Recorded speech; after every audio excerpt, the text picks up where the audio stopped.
82 کی بات ہے، میں انڈیا گیا اکیلا، ٹرین میں تھا تو جالندھر سے رش چڑھا، لوگ کھڑے ہو گئے، تو ایک نوجوان سا تھا، وہ جوان تھا، نوجوان تو نہیں تھا، وہ کھڑا ہوا تھا،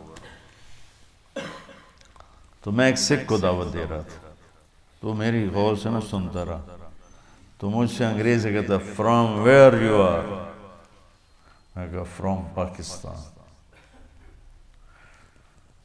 تو پھر کہنے لگا فرام ویئر ان پاکستان، میں کہا ملتان، فرام ویئر ان ملتان، میں کہا وائی آر یو آسکنگ، کیوں پوچھ رہے ہو؟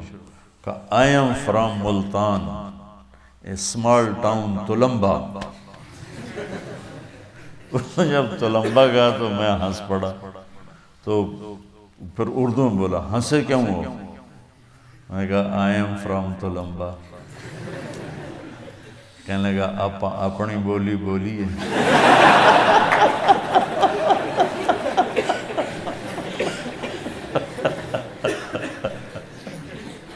کہنے لگا اتنے تو ساڑی کوئی جاندہ ہی کوئی نہیں، آپ اپنی بولی بولیے۔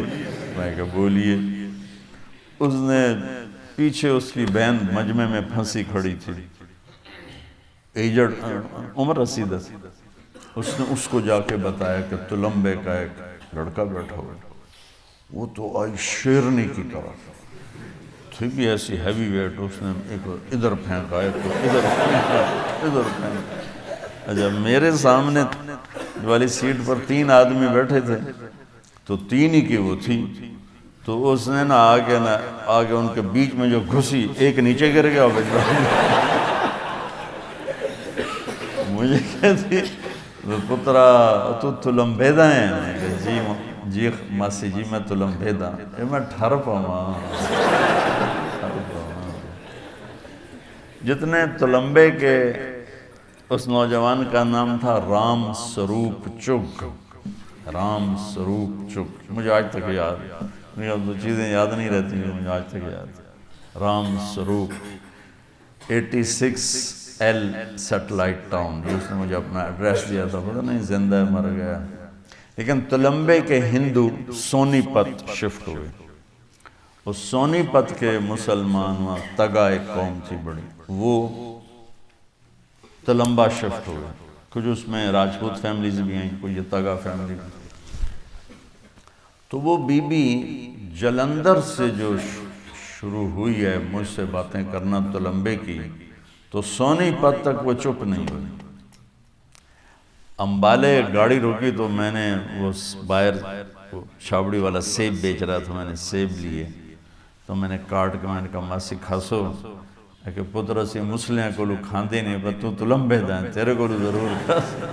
تو کھائے، وہ بڑی مالدار فیملی تھی، انہوں نے مجھے جو حویلی بتائی وہ تلمبے کی ایک اینٹیک حویلیوں میں تھی، تو کہنے لگی میرے باپو حویلی پوری کی تھی تو دو ملک بن گیا، تو سانو اے چھوٹا جا ہے اس لئے رام سروپ جمعے آیا یہ حالی 6 مہینے دائی، انہوں لیتے سے نکلے ہیں، تو ہر شاہ چھڑتے آگئے۔ تلمبے میں ہندوؤں کی 2 بڑی فیملیاں تھیں، ایک پروتھی اور ایک چگ، انہوں نے پورے علاقے کے ذمہ داروں کو اپنا غلام بنایا ہوا تھا، سود پہ قرضے دے دے کرنا، ان کی زمینیں ساری انہوں نے وہ قبضے میں کی ہوئی تھیں، اور وہ ان کے غلام تھے۔ تو اب اس حویلی میں 20-25 خاندان رہتے ہیں، اور وہ اکیلے اس کے مالک تھے اس وقت۔ کہنے لگی میرے باپو ایتھے آ کے مرن تائیں جتی نہ پائی، کہ جتی پاؤنی ہے تو تلمبے دی پاؤنی نہیں تو پاؤنی نہیں۔ ایک تلمبے کا حقہ، ایک کھسا، یہ مشہور تھا، تو اس لیے وہ اسی جوتے کے چکر میں ننگے پاؤں ہی مر گیا باپ ہمارا۔